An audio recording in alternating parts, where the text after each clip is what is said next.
All right, welcome in, guys. Farzin Vasugian here with you for another episode of the Chief Zone podcast.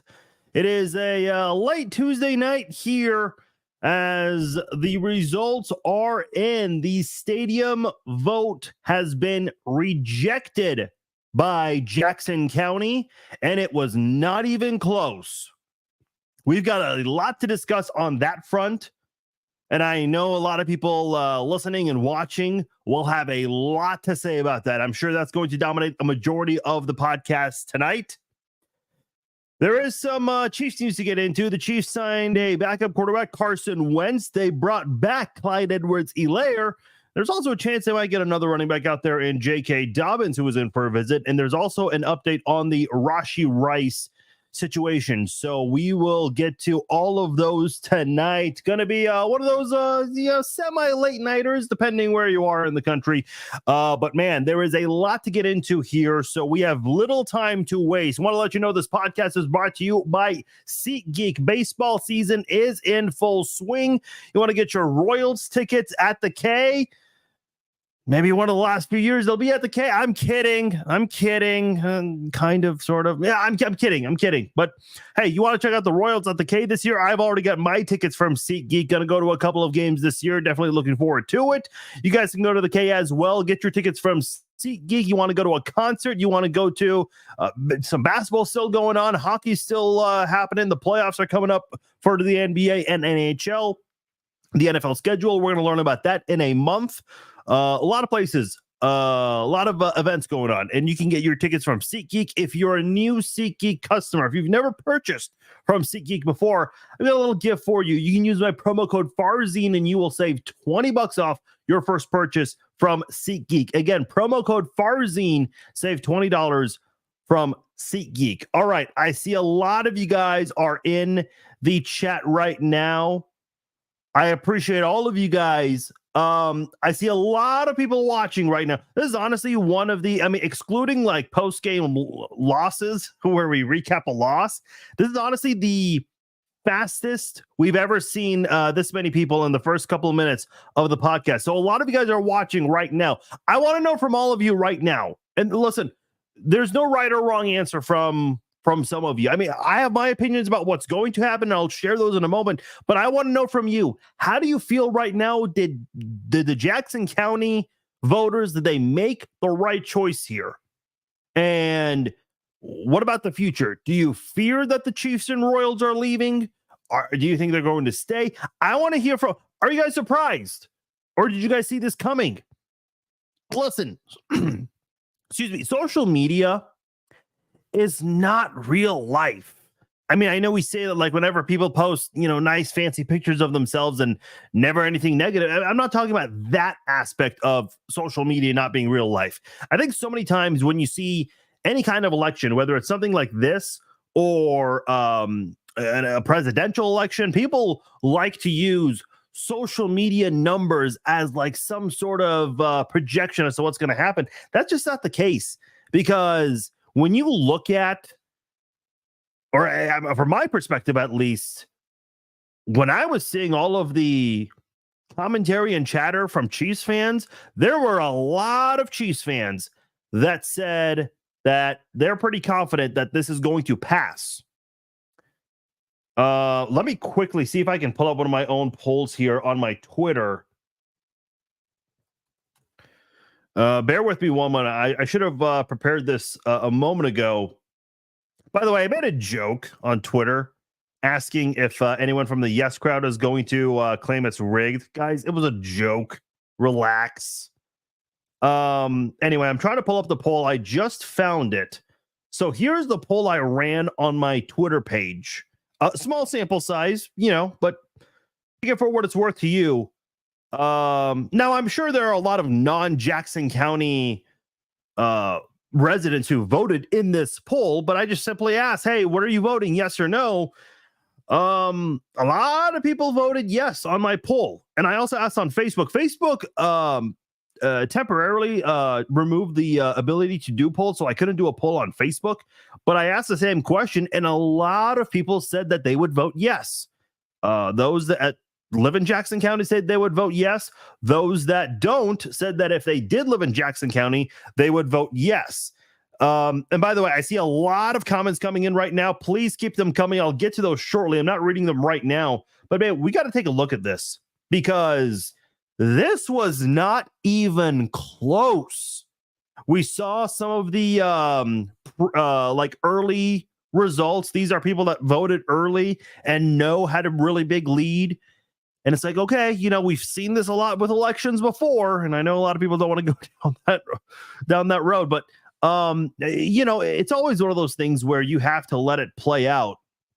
But as you can see, the right here in the corner, it says reporting 100%. So this is over. So the final number is 58% to 42%, with no winning by a wide margin. 78,352 voted no, and 56,606 voted yes. So 78,000 voted no, 56,000 voted yes. I did hear on Sports Radio 810 that voter turnout for this was supposed to be 30%, or that's what they expected, for an April election. That is, I guess, expected. Here are my thoughts on this. I think the Chiefs and Royals, they failed miserably. And I was saying this for a while. You saw the interview. I think a lot of you guys saw it with Mark Donovan talking to a reporter from Channel 41, the NBC affiliate here in Kansas City, and said that if this vote does not pass, then they have to explore other options.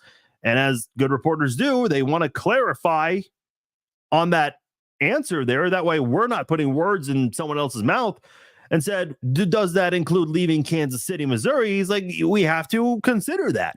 So a lot of people viewed that as a threat. So the Chiefs spoke out, and they wanted to clarify they're not trying to threaten Kansas City voters, Jackson County voters, I should say, to vote a specific way. They want people to vote however they believe they should vote. That's what they said in their follow-up. But then they start to make promises about what they're going to do in the community and all of these things. And there was no official copy of this, oddly enough. And then they start getting pastors involved, and I'm like, this is not going to make me change my mind. Listen, this is a great time to be a Chiefs fan. Obviously the big news this week is Rashee Rice and what's going on there, and we do have a little bit of an update on that. We'll get to that later, but this is a great time to be a Kansas City Chiefs fan. This is the golden era of Chiefs football, and they're obviously not done. They've still got a lot left to do, but they've won 3 Super Bowls in 5 years. They just went back-to-back. They had an opportunity to go back-to-back not too long ago. So this was their second chance to go back-to-back. Obviously, Super Bowl 55 did not go the way we wanted it to, but this is just a great time to be a Chiefs fan. They've got the most talented quarterback in the NFL, who probably is not even the biggest superstar in the NFL right now. The star tight end, I mean, his popularity just rose. So you would think that using Patrick Mahomes and Travis Kelce in these commercials, and obviously Salvador Perez, who's beloved in Kansas City, in these promos saying, hey, keep us here, vote yes, all that stuff. And it's like, man, that didn't work. And I was actually really surprised we didn't see like Eric Stonestreet, because if I'm not mistaken, he is a part owner of the Royals. We didn't see Rob Riggle, Paul Rudd, Jason Sudeikis, guys who are part of the Big Slick team, in Kansas City. And obviously, I'm sure they get some nice little, let's just say they get a good seat in the house at Arrowhead and Kauffman whenever they show up to games. So I was actually really surprised we didn't see them being used for any of these campaigns here, or for endorsements, any of that. So, I know there are a lot of people who are angry. There are also a lot of people who are actually glad about this. Here's my thing. Let me just say this from the Royals' perspective. I know what a lot of people are thinking. Downtown stadium, so beautiful. I'm sure you guys all saw the renderings. I saw them. Looks great. Looks awesome. Great, cool. Love it. But here, what else looks cool? A Lamborghini, a Tesla, and a Corvette would all look really cool in my garage. But I don't have the room for that right now, okay? I don't even have the funds to make that happen either. The Royals are so dedicated to moving downtown. Okay, we get it. You want to go downtown, but how are you logistically going to make this happen? The parking situation is going to be a nightmare. Listen, it's already chaos downtown whenever there's an event at the T-Mobile Center or at PNL, whether it's a hot country nights on Thursdays. I know that's a big deal. I've been to a couple of those. The Big 12 tournament is obviously a big deal. Whenever the NCAA tournament is in Kansas City, that's a huge deal. They had the NCAA wrestling events, and that was a huge deal. They had a huge turnout for that. I know the Final Four for women's volleyball was a big deal when it was in Kansas City. Whenever you have an event at the Kansas City Convention Center, Bartle Hall, you have the downtown chaos. Okay. I don't know how you can explain logistically, how do you handle the whole thing with the Royals? And I was watching KSHB News, and there were some residents there saying, we don't want to pay for this hike in rent fees. Like we don't want that. And now those people do not have to worry about that. And I think that's a very legitimate case there. Here's my issue is that the mayor, Mayor Quinton Lucas, I think he's a good mayor. You may disagree. That's fine. He did a Facebook live stream about a week or so ago, and I think someone in the comments was asking about the businesses at the Crossroads area, which is like, just south of where T-Mobile Center is, and how, those businesses claimed the Royals were never in communication with them when the Royals claimed otherwise. And the mayor just had no idea about that. Why are you endorsing this if you don't even know exactly what's going to happen to the businesses in your own town that you're the mayor of? Makes no sense at all. So, the Chiefs and Royals, they spent so much trying to promote their campaign and trying to get people to vote yes, and they failed miserably. Listen, I don't want to be that guy, but I think Clark Hunt and John Sherman got what they deserved. This was a terrible campaign from the start. And I don't know who you blame. Do you blame ownership for this? Do you blame the PR departments for this? Because I said it already, I'm surprised they did not use any of the local celebrities. Forget about the athletes. Of course the athletes are going to do what they're told. But, why were the celebrities not involved? Rob Riggle, Stone Street. And then, by the way, I understand there's a lot of confusion. I'm not going to pretend like I understand this stuff. This is completely out of my wheelhouse, okay? Listen, I talk about sports. I talk about wins and losses, okay? That stats, those kinds of things. But this whole confusion about whether this is a new tax or is this an extension of the tax that was agreed upon in 05 or 6, whatever year that was,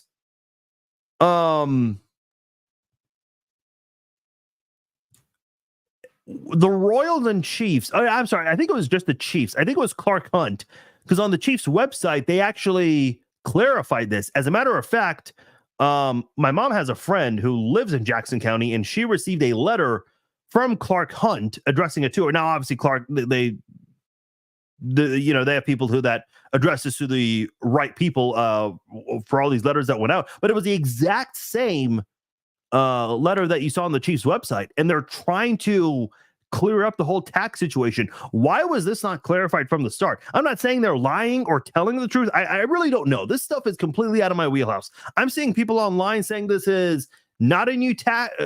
This is not a new tax. Some people are saying this is a new tax.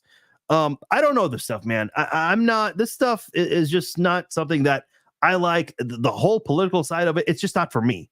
But you have, I think, a failed project from the start, a failed campaign from the start.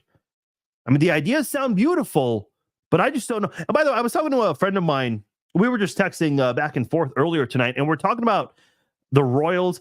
Why the hell is there a bridge in that rendering from Kauffman Stadium to the T-Mobile Center? What situation would we need a bridge to go to T-Mobile Center, unless you're an employee of both venues? Who needs to go to both venues?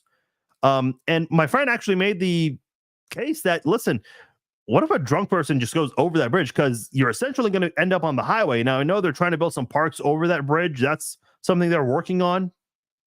But you go over that bridge, goodbye. And I shouldn't laugh about that, but I mean, it's true. And I responded, I'm like, that's actually a valid point. We have drunken idiots who go into the fountains at Kauffman Stadium. So anyway, I guess we don't really need to worry about that because this vote did not pass. From the Chiefs standpoint, the renovations were just terrible.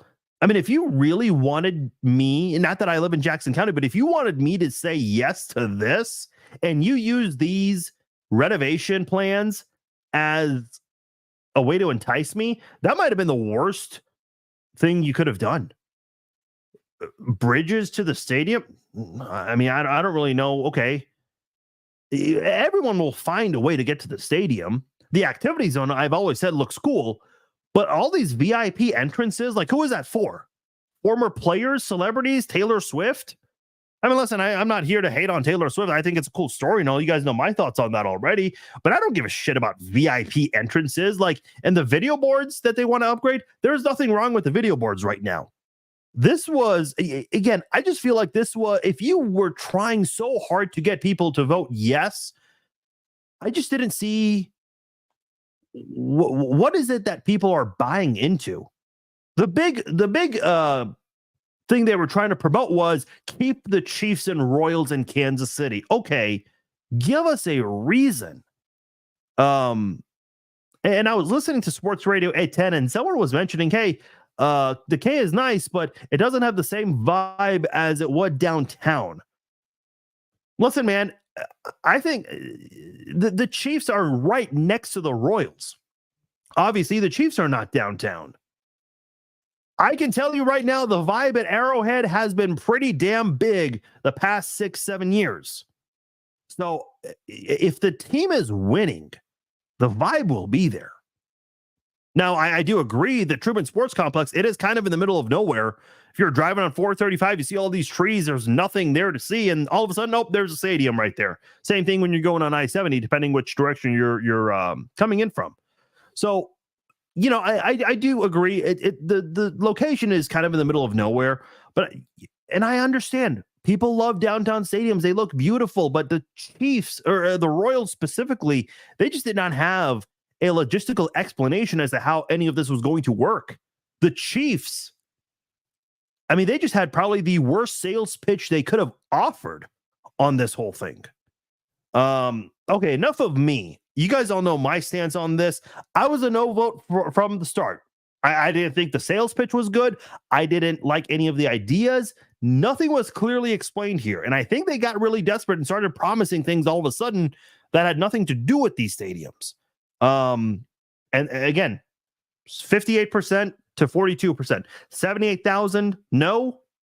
56,000, yes. I don't know who you blame on this one. Is it the owners? Is it the PR staffs? I mean, who's at fault here for this outcome? Because Jackson County, they said hell no to this. Okay, I'm going to read your comments now. Siobhan says the Chiefs will definitely be gone. No one cares about the Royals as much. Listen, what the Royals did in 2014 and 2015 was special. But let's be completely real, because I know there was a point where Royals fans were shaming other Royals fans. Oh, you were not attending Royals games before 2014. Nobody was. Nobody was last year either. Yeah, opening day is always a big turnout. I mean, the attendance went down right away. The team's just been bad. Let's see. Eric says they will be gone. They aren't going to stay to make no renovations. Nick says, I'm not surprised it failed given the steady stream of misinformation from the no side and the media. Jeremy says, so basically, what does this mean in a nutshell? Are the Chiefs moving out of Kansas City? Okay, let's discuss this for a moment, because I'm already seeing it. The North Kansas City Royals, the Kansas City, Kansas Chiefs.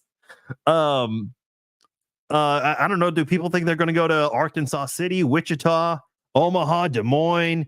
I don't know, man. I'm already seeing all of that out there. Okay, let me just say this. I don't think the Chiefs and Royals are going anywhere. John Sherman did an interview on KCML Radio with Pete Mundo, who, by the way, shout out to Pete Mundo. And am I saying is Mundo? It's Mundo. My bad. Pete Mundo. He's done a terrific job. He's got a radio show on 7:10 a.m. from 6 to 10 in the morning. This guy's honestly done a much better job than the local sports stations, man. Listen, I worked at 6:10. I entered at 8:10. I learned more about the situation from 7:10. So forget about the 8:10 and 6. The number in the middle, 7:10, was the one that was providing better information, better interviews. And John Sherman, in an interview with KCMO Radio, said that he is from Kansas City. He has no intentions of having the Royals leave Kansas City. Now, when he says Kansas City, I think he's talking the area as a whole. So it's possible that you see the Royals move to another part of the Kansas City area. I think with the Kansas City Chiefs, yeah, you got to consider some options here. The Legends area might be the Legends area is honestly the only place I can think of where you have the Speedway and Hollywood Casino. There's a lot of open land in that area, and you're pretty close to the Legends area still. And that's obviously where Sporting Kansas City is. That's where the KC Current was playing, sharing that stadium with Sporting for a little bit before they got their stadium just right next to the river. Look, I'm telling you right now, the Chiefs and Royals are not leaving the Kansas City area. They're not. There's no way. First of all, who wants the Royals? And I know that in 7 years, a lot can change, sure. But in my entire lifetime, man, this team's just been bad, like really, really bad outside of 2 seasons. So I don't know where the Royals would go where they would get a better turnout. Yeah, you have the Oakland A's going from Oakland to Vegas. Well, it's Vegas, man. You're going to get a lot of people from visiting teams there. Look at the Raiders. Have you guys not watched Raiders games like on ESPN, whenever they're on ESPN or NBC on national TV? I think the Steelers were there for one game, and one of the Steelers players, I think it was TJ Watt, after the game, he was like, yeah, this felt like a home game. That's every Raiders game feels like that. Their own crowd doesn't even give a shit about that team. Every single time the Chiefs have played there outside of 2020 for obvious reasons, you've seen way more red than black. And obviously the Chiefs own that place. But anyway, the only place the Royals could go is Vegas, but Vegas already has a baseball team now, and that's the A's. So I don't know where the Royals are going to go, where they're going to be accepted. The Chiefs, okay, I said this a couple of weeks ago, San Antonio, if they're leaving the area, San Antonio might be the only place, because Clark Hunt is from Texas, would make a lot of sense to bring it closer to home for him. I don't know if he wants to do that. Maybe he does, maybe he doesn't. But I know a lot of people will say, well, everyone else hates the Chiefs because they're winning so much. Yeah, but if you put the Chiefs in any other city, and if they're still playing at a high level, again, 7 years, a lot can happen from now. But if they're still playing at a high level, yeah, you can bet that a lot of people are going to want to become Chiefs fans right away, because you're getting the hottest team in the NFL, essentially. So, listen, I don't think the Chiefs are leaving. I don't think the Royals are leaving. Are they going to leave the Truman Sports Complex in Jackson County specifically? Maybe. But again, where are you going to go in this town? Again, I know the Truman Sports Complex is in the middle of nowhere in the city, okay? I acknowledge that. But you have, as crazy as traffic can be sometimes in that area, you have one of the better parking situations compared to a lot of other places across the United States for sporting events, professionally, collegiately, all of that. Again, I know it gets very chaotic for Chiefs games, but still, it's one of the better situations parking wise. And again, if you have Google Maps or Google Earth, whatever, go check out the Legends area. That's the only area I can think of in this town where it would make sense to move and try to, have a good space, be close to, have somewhat of an attraction close by, which is the Legends area, and try to have at least a big parking structure there. That's the only place I can think of. Just off 435 and I-70 on the other side of 435 and I-70. They're off 435 and I-70 right now. They would be on a different 435 and I-70. And if you're not from Kansas City, do not ask me how that works. Just go look it up. Let me just read a few more comments here. Kirk says Chiefs leave Arrowhead, get a new stadium. Royals leave for another state. They are in a situation like the Oakland A's and the city that builds a new stadium.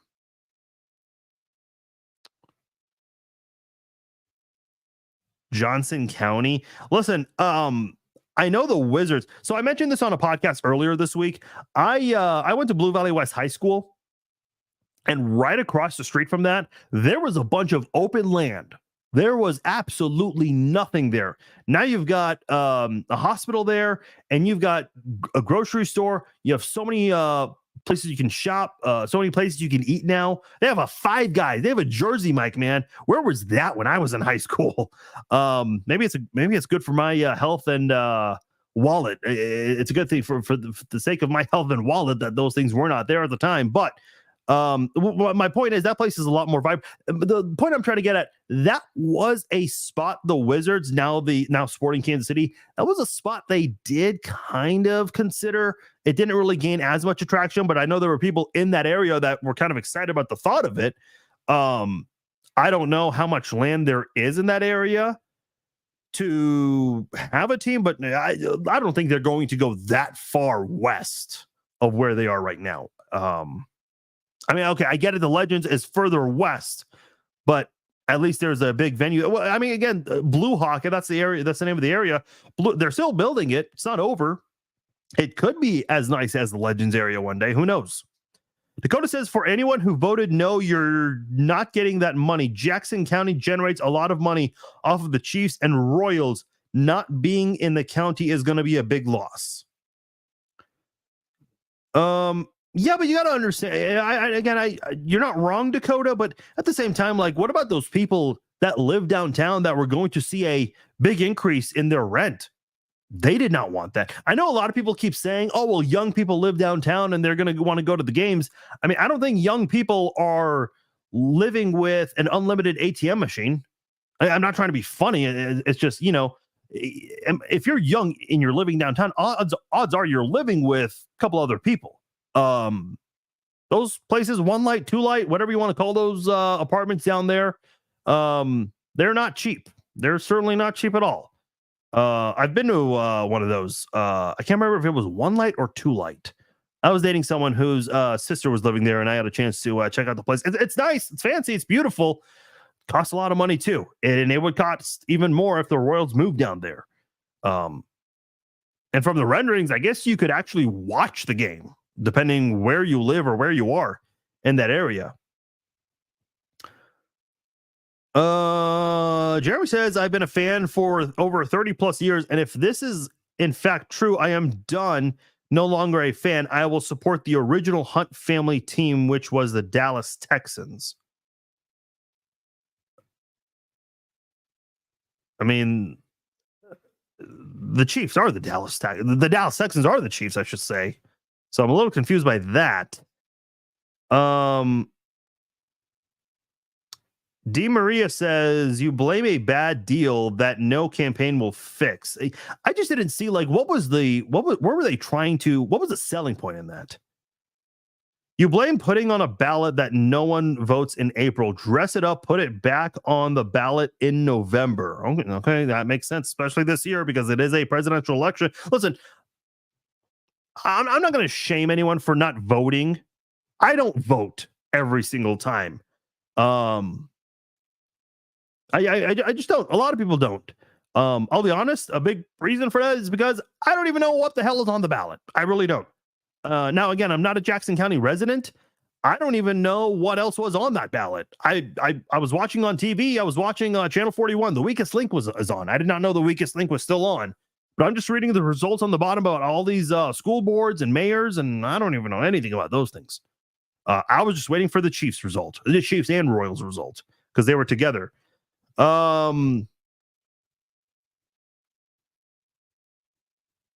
Yeah, that's what I said, JR. I'm just telling you what other people have said.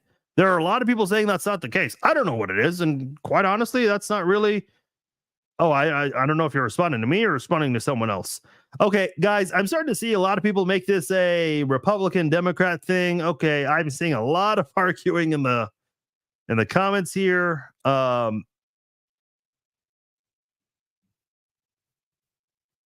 Jacob says, I see them redoing it. I mean, that's your next plan here. You either consider other venues, other spots, or you give this one more try, but actually put forth the effort, please.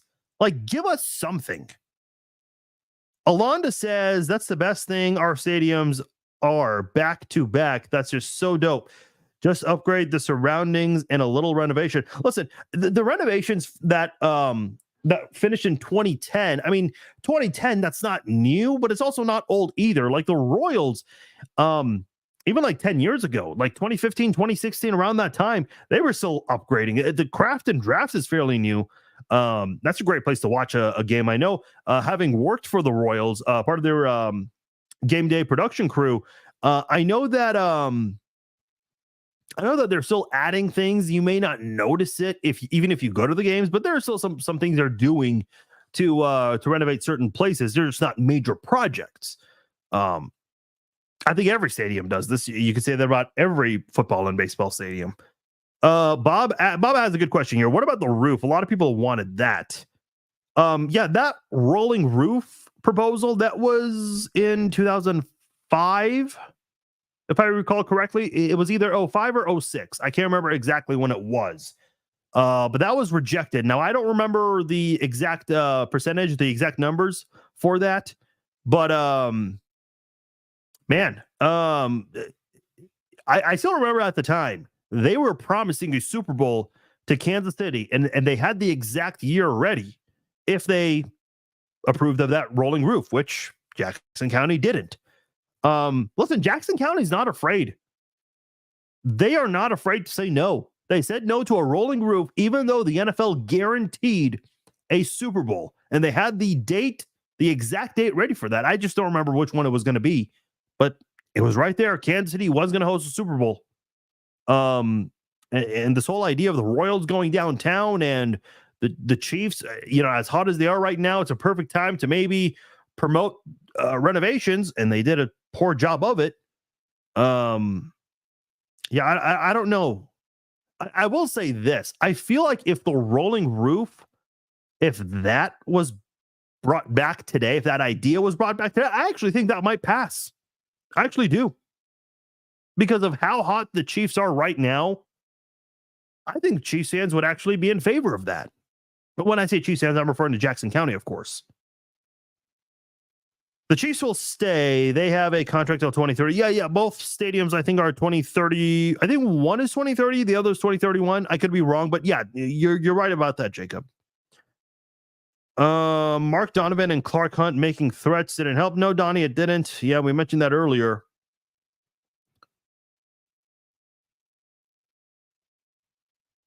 Okay, Susan asked a very good question. Why build a stadium for a losing baseball team? Again, 7 years, a lot can happen in 7 years. The Royals might be the best team in baseball in 7 years. I don't know. They might be the worst team still. But what I do know is in my entire lifetime, the Royals have been awful. Like really, really, really bad outside of 2014 and 2015. And before 2014 and 2015, 2003 was literally considered the golden year of Royals baseball. After 1985, and they didn't even make the playoffs. They choked it away in September. So, listen, I know a lot of people have very strong opinions about Kevin Keatsman, but he did ask this question about 15 years ago on the radio. And I thought it was a very fair question. He said, "Would anyone be sad if the Royals moved?" I mean, listen, I'm not a big baseball guy, but I like going to a game here and there. I can't say I'm like seriously invested in what I'm watching because the Royals just aren't very good right now. Listen, everybody was emotionally invested in 2014 and 2015. We saw something in baseball here in this town we haven't seen in 3 decades. And some people were not born the last time the Royals were good. And now, ever after 2015, 2016, you still had that, World Series hangover. But then after that, man, it just went away. Nobody cared in 2017. Nobody cared in 2018, 2019, and so on. Yeah, opening day is always good. Big Slick is always a big game.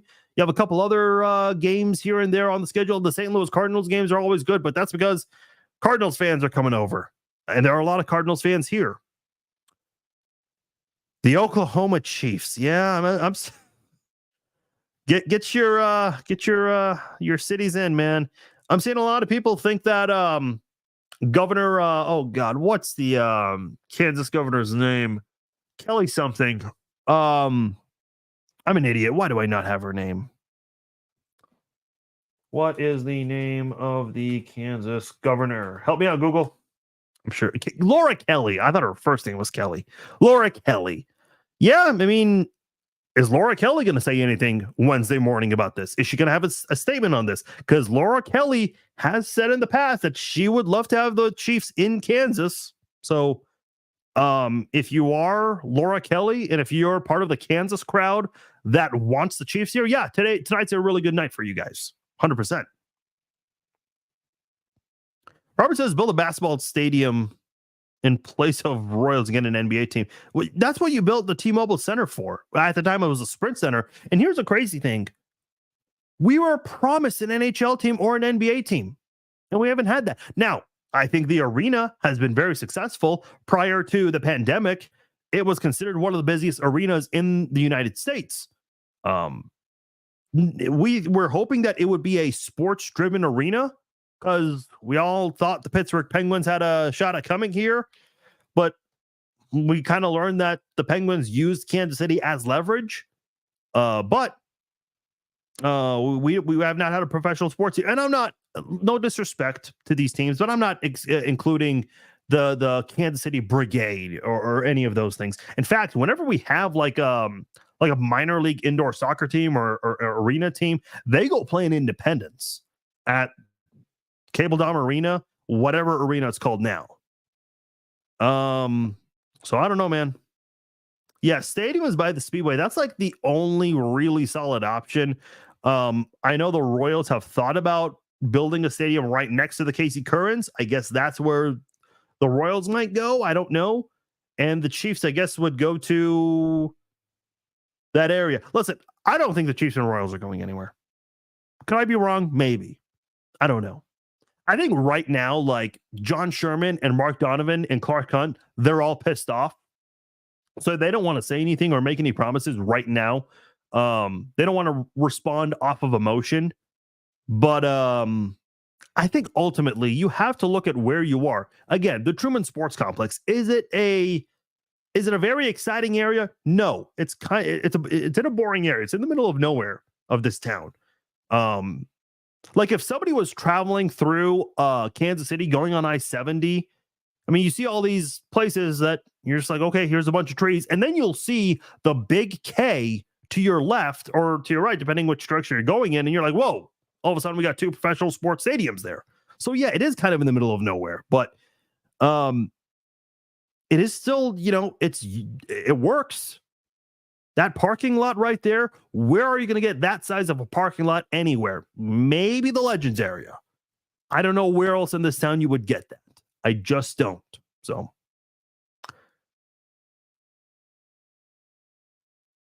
the Legends in Kansas, so put in Kansas City, Kansas, if you're not from KCMO. By the way, let me just say this. Not that I'm seeing this in the comments right now. And again, there are a lot of comments, so I apologize if I'm not getting to all of you. I'm trying to skim through all of them. I'm still seeing a lot of arguing and political bashing here and there. But I do remember a while ago, people were saying that if the Chiefs ever moved to Kansas, that they would never be a fan of the Chiefs ever again. A small part of me wants to see the Chiefs move to Kansas just to see if those people would keep their word. Because I'll tell you, and again, 7 years, we don't know. We don't know. The Chiefs might still be great. They could be terrible. But you're not going to change your allegiance if the Chiefs are still playing really damn well. Seriously, who are you going to go root for? The Raiders? The Broncos? Again, maybe the Raiders or Broncos might be great in 7 years. I don't know. No one knows. But if the Chiefs are still playing at a high level, which is kind of expected, even though it's several years away, you're not going to change your allegiance as a fan. You're just not. Thank you, Jeremy. I appreciate the kind words. They wanted a 32,000 seat stadium, smallest in MLB. Think how high those prices will be, plus paying for PSL, etc. I think my whole thing is, again, like we're seeing the attendance for the Royals after the World Series hangover, and it's not very good. And I just don't want to spend all that money on a downtown stadium if the team is not going to improve. I know Bobby Witt's going to be here for a long time, but Is Bobby Witt alone going to save this team? I doubt it. The Royals being downtown killed it for sure. Chiefs standalone probably goes, yeah, but the Royals don't really try to build a winning organization. That's a good point, Kevin. Because I still remember during the World Series excitement during that whole era, which was short, unfortunately. But I remember people said, "Oh, what if this team was downtown?" At the time, that was an exciting conversation to have. Now it's like, okay, it looks beautiful, but logistically, how do you do this? And will the team even be good at the time? So, okay, I think we have beat this topic to death. I think you've all, I think we've voiced all the opinions we can on this.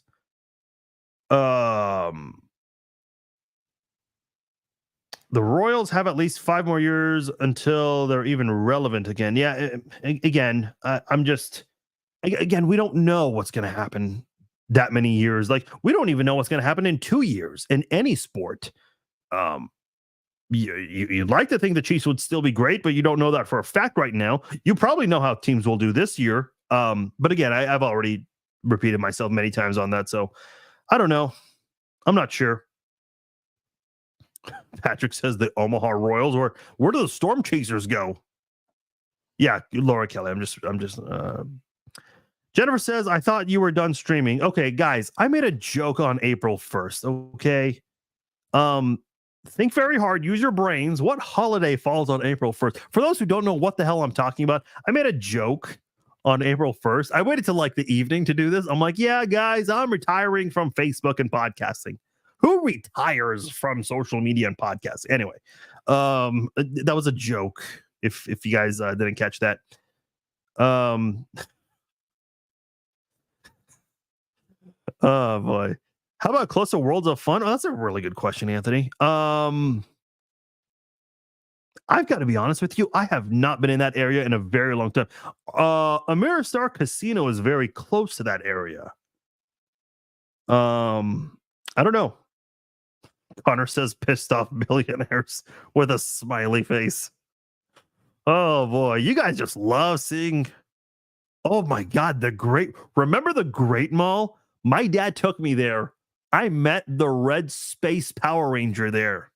Okay, it wasn't really him, but you get the idea. I don't know if anyone else remembers that. They took you to like this weird like thing that was. They tried to make it look like a spaceship. Now that part was pretty cool.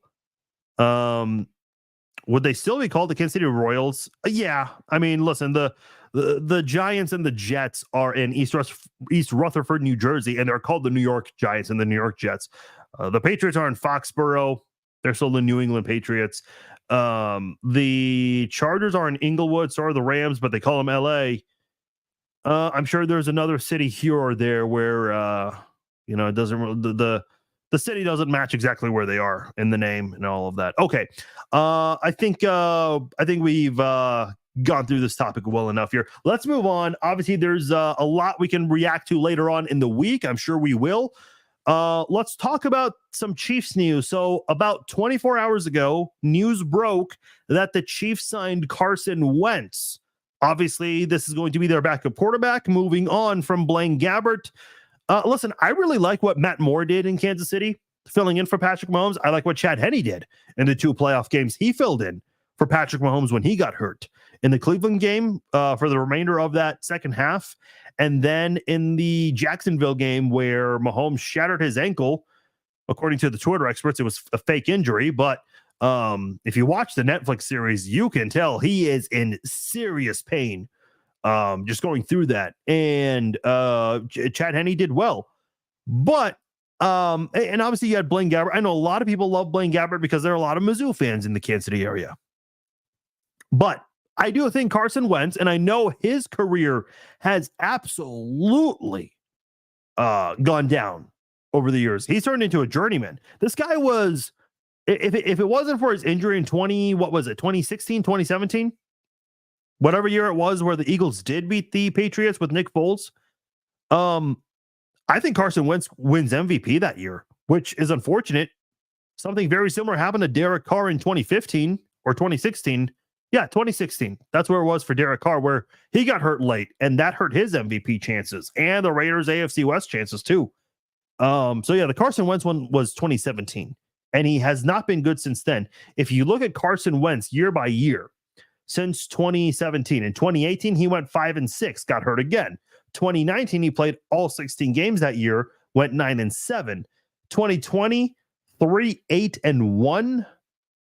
Then in Indianapolis he was 9-8. Washington, he started 7 games, went 2-5. Last year he only started 1 game. He won that 1 game. So you was able to have an undefeated season last year, I guess, if you want to put it that way. But here's why I like the Carson Wentz signing. He was drafted in Philadelphia by Doug Peterson. That was Doug Peterson's first draft pick. Now, what was Doug Peterson's job before he took the Philadelphia head coaching job? He was Andy Reid's offensive coordinator right here in Kansas City. So a lot of times when an offensive coordinator or a defensive coordinator goes elsewhere, they try to, and I should say defensive, more so offensive coordinator, they try to run a very similar offense to what their former mentors had.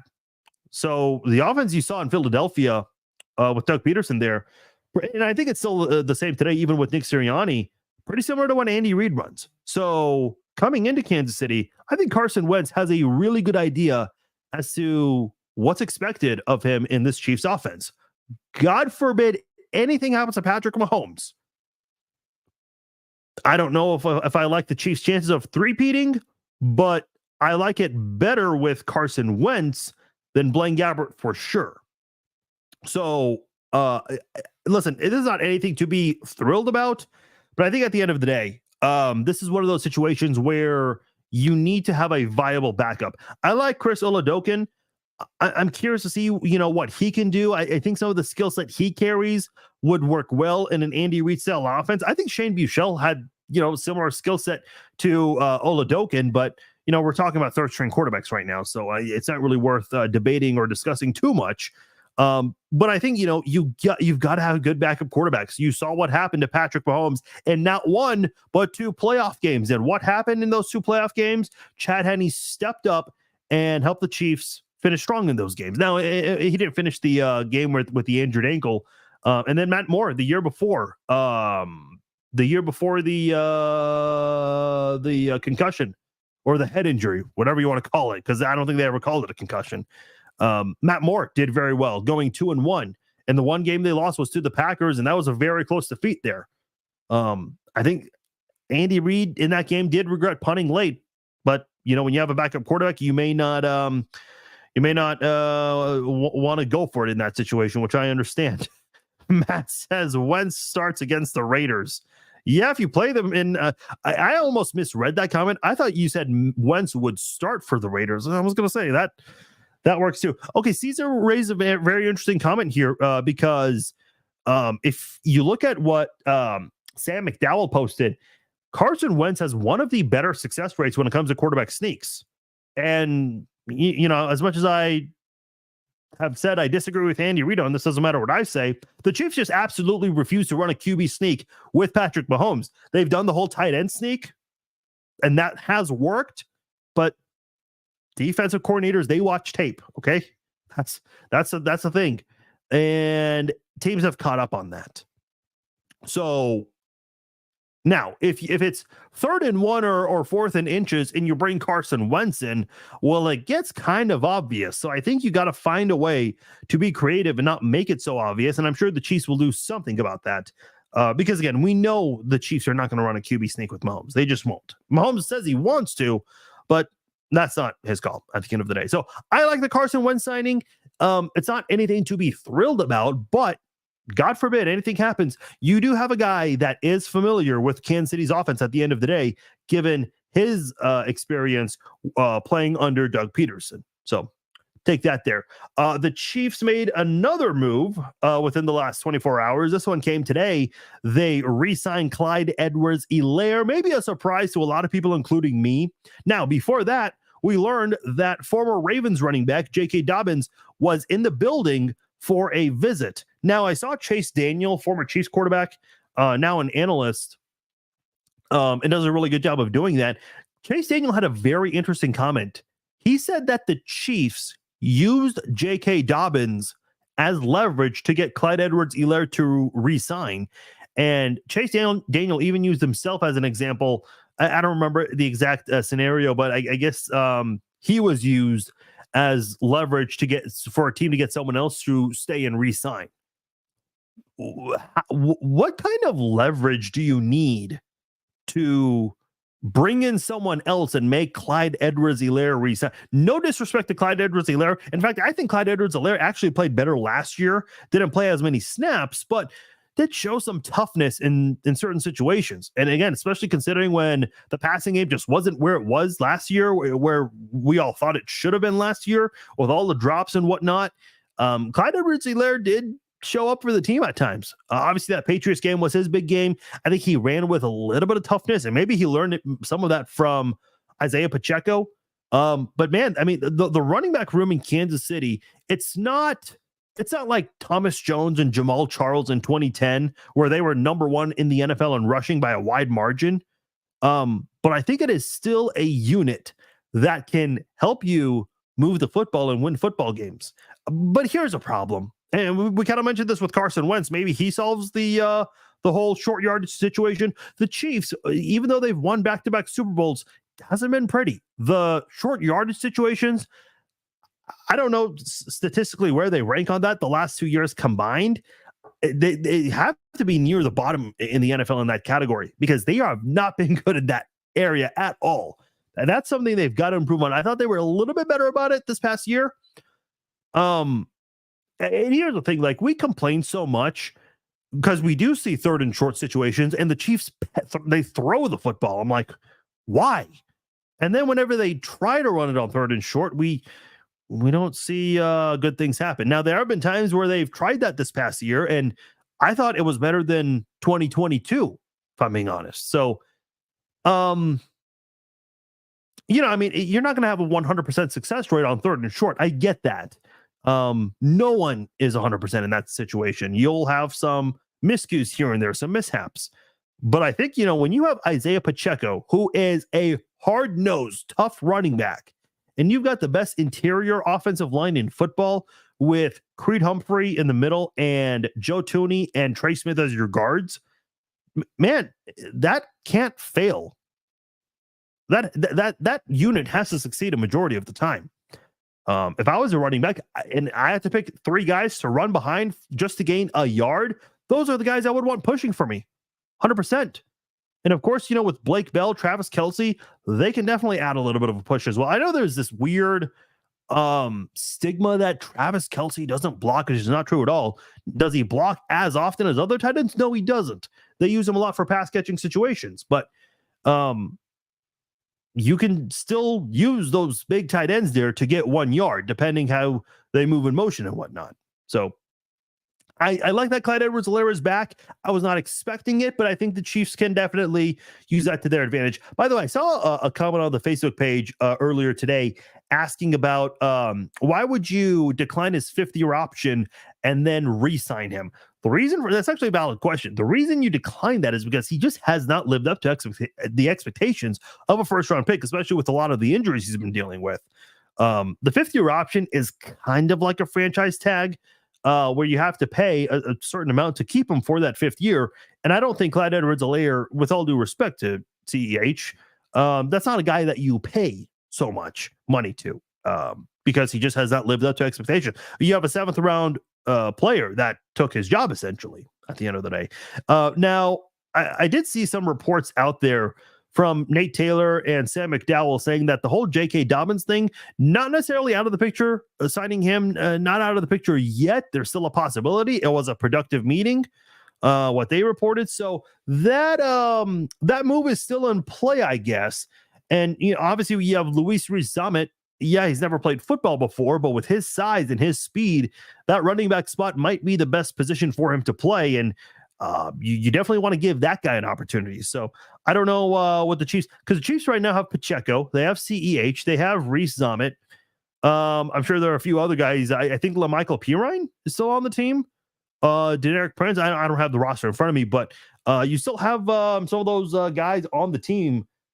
And I think you want to make sure you have the best unit possible for Mahomes, because even though the Chiefs are not a rush first team, that running back position is still very important in Andy Reid's offense. You look at who Andy Reid's had as running backs in his career as a head coach: Brian Westbrook, LaShawn McCoy, Jamal Charles, who was already a great running back, and Andy Reid made him even greater.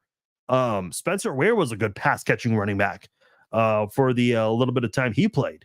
Getting a lot of snaps with the Chiefs, filling in while Jamal Charles was hurt. Kareem Hunt, I know he was not here for 2 full seasons, but the time he was here, Kareem Hunt was one of the best running backs in the NFL. So the Chiefs, and now you have Isaiah Pacheco, who has yet to really do anything major statistically, but whenever he just goes out there and plays, man, he looks like a top 10 running back for sure. So I have the list in front of me. So Keontae Ingram, he's on the team. I forgot about that. Isaiah Pacheco, LaMichael Pirine, Deneric Prince. Yeah, they're still on the team. Reese Ahmed is still on the team. So those are your running backs right now. You also have Hassan Hall, a guy who's only had 1 year of experience from Georgia Tech. That's a guy that would need a really good preseason in order to make the team. But those are your running backs right now. So I don't know if the running back room has room for Dobbins, but there's definitely still an opportunity to maybe add to your running back room if the Chiefs want, because apparently the meetings were pretty good there. Okay, last thing we are going to discuss and then get out of here is the Rashee Rice update here. So since the last time I did a podcast, Rashee Rice did hire an attorney. I don't think there's any word that he's met with Dallas police, so I think from a legal standpoint, they're still looking for him. Mark Donovan did comment on this and said that they are monitoring the situation. The NFL's monitoring the situation, and they're waiting to gather all the facts, which is, kind of a typical response in that situation. TMZ did report that the Corvette, as we had mentioned previously, the Corvette that was driven does belong to Rashee Rice. Now, when he was getting out of the vehicle, that was not the Corvette he was getting out of. Somebody else was driving the Corvette. He was getting out of a Lamborghini, and that Lamborghini was apparently leased to him for $1,700 a day. Man, $1,700 a day. And you got a Lambo, so you can go racing on the Dallas freeways. Cool. Real cool. Okay, listen, let me just say this, because I don't know what's going to happen. He's going to get suspended and fined. How many games? When is that coming? I have no idea. The NFL is very inconsistent. Willie Gay got suspended 4 games for a vacuum. Frank Clark was suspended 2 games for having an Uzi twice. Well, it was 2 games, I think. I don't know what this is going to be. 6 games, 6 to 8, something along that range there. TMZ did report that Rice did admit to being involved in that incident. To what extent, still not kind of uncertain right now. And he promises that he will pay for that Lamborghini that he was renting essentially from that company. And apparently he's been like a customer of this business ever since he's been at SMU. Man, how are you a college student and you're a customer of this place that's leasing out Lamborghinis? Like, shit, man. I don't know. It's funny because I think there was a Minnesota Vikings draft pick last year who was pulled over for a DUI on like a sports car. It's like, man, you're a draft pick and you already got a DUI with a sports car? Like, Jesus Christ, man. Listen, let me just say this about Rashee Rice, because no matter whether he was a driver or not, that's not a good look for him. Because number one, the Corvette that was involved in that crash, he handed the keys to a friend of his, giving them permission to use his car to race on the highway. Now, the Lamborghini in the dash cam footage you see, there are 3 people getting out of the passenger side. How many are getting out of the front? How many are getting out of the backside? I don't know. It's a little hard to tell, but it does kind of look like two people are exiting from the front passenger side. And I don't know why the driver would need to go to that side. But it kind of looks like it. It looks like two people are coming out of the front passenger seat. And listen, we don't know if alcohol was involved or not. Why would you need to flee the scene in that situation? Why? It is kind of suspect. And I think, again, we have to wait for all the facts. We can't make judgments here. We can't just jump to conclusions, but people are wondering, hey, was he trying to hide the alcohol in the system? Man, I remember when I was in high school, I was in a broadcasting class, and in that class, there's no like lectures or anything. You basically do your projects. And there's a lot of downtime in that. We all the classmates and I, we would talk and whatnot. I had a classmate mention he was pulled over the other day for speeding, like going like 80 or 90 on the street. And I turn to look at him. I'm like, why? Why the hell would you do that? And he goes, I was bored. The fuck you talking about? You were bored. Listen, we didn't have Netflix at the time. What we did have was Blockbuster. Remember Blockbuster? I remember, my dad would take my brother and I on a Friday or Saturday night. I would see at least one classmate. My brother would see one of his classmates, man. Blockbuster, that was where it was at, man. That's where it was at. But listen, man, go watch Netflix. Watch, go play video games. Watch whatever sports are on TV. I mean, wasn't the NCAA tournament going on when he was doing this? Like, I'm sure some good college basketball was on. Listen, the Brazzers, I think, is free. Like, come on, man. Let me ask this, because this has been brought up, and I've already said this, but it's worth repeating. How is it that we have the Henry Ruggs situation and the Britt Reed situation, and those incidents are not learning lessons right now? How? I mean, dude, you better be thanking God or whoever you pray to that no one died. Because if this ended up the same way the Henry Ruggs situation did, you're done. Look at Britt Reed. I mean, he's out of prison now, but do you think he's getting back in the NFL? Hell no, he's not. You think Henry Ruggs is getting back in the NFL? No. That's a talented wide receiver right there. Unfortunately, we do hand out punishments based on the outcome of things. I mean, what Rashee Rice did was not too different than what Henry Ruggs did. Again, we don't know if alcohol was involved, but there was a very fast car involved, 2 fast cars involved. And thank God no one died, because if you run that scenario 10 times, you're not going to have 0 deaths every single time. You're just not. And for whatever reason, the Henry Ruggs incident and the Britt Reed incident are not learning lessons. I hate to say this. This is not the last time this is going to happen. And I hope I am wrong, man. I would love to be wrong in this situation. But it's going to happen. I don't know, like the rookie symposium, why did we get rid of that? If you are going to want to play sports professionally, whether it's the NFL or any other sport, there needs to be some sort of requirement that, you let these players know what you do is not okay. And you know what? There's no time to be nice about this kind of thing. Mention names. Mention Britt Reed by name. Mention Henry Ruggs by name. Mention Rashee Rice by name. You got to start, like, legitimately singling players out. And I know Britt Reed was not a player, but mention these players by names. And let it be known that one stupid mistake, well, I shouldn't say mistake, that was decision, is going to cost you. Fortunately for Rashee Rice, the worst might be a half a season suspension, maybe a full season suspension. I don't know. I don't know what's going to happen. He's not going to get blacklisted from the NFL like Ruggs. He's not. But man,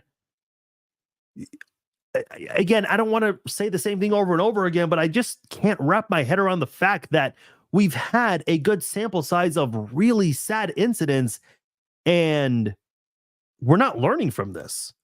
Did an innocent 21-year-old getting burned to death, that was not a learning lesson? Did a poor innocent 5-year-old whose life is pretty much ruined now, was that not a learning lesson? Like, what's going on here? I know NFL teams are telling their players, hey, our season's over. You're about to go and be off on your own for the next, 8 weeks. Don't do stupid shit. I'm sure they say that. But it doesn't register to everyone's head.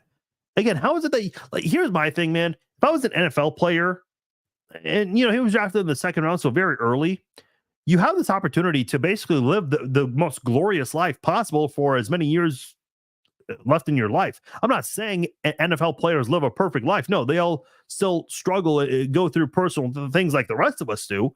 But man, financially speaking, you're making a lot of money, and what you do for a living is fun. You're playing a kid's game, right? That's what they say. We're making a lot of money to play a kid's game, and you get a lot of time off.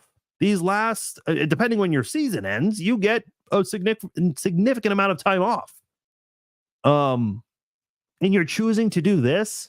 I think that's the part that really confuses me the most, is that, Caesar mentions Aaron Hernandez and a much, much, much different situation. What Henry Ruggs did, what Britt Reed did, what Rashee Rice did, they didn't want that to happen. The Aaron Hernandez thing is a much different deal. But here's the thing. To me, it's like, so Blackjack, I see you in the YouTube comments here. You're saying 2 to 4 games for this, nothing crazy. You might be right. Why? Because nothing bad happened at the end of the day. No deaths, no serious injuries have occurred according to reports. Which is unfortunate, because if someone pulls out a gun and shoots towards a crowd, but no one gets shot, no one gets hit with a bullet, well then, the punishment might not be as bad.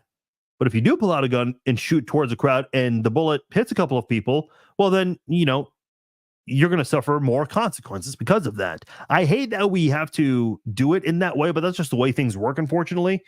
Again, that's why I keep saying, if you're Rashee Rice, thank whoever you pray to that no one died, because 2 vehicles going very, very fast, hitting 4 other cars, the odds of survival are not as high if this happens over and over again.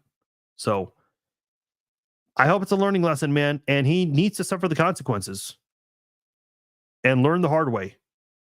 Again, it just frustrates me, man, because I know young people with this much money, they can get carried away. We saw Kareem Hunt get involved in so many physical instances after his rookie year.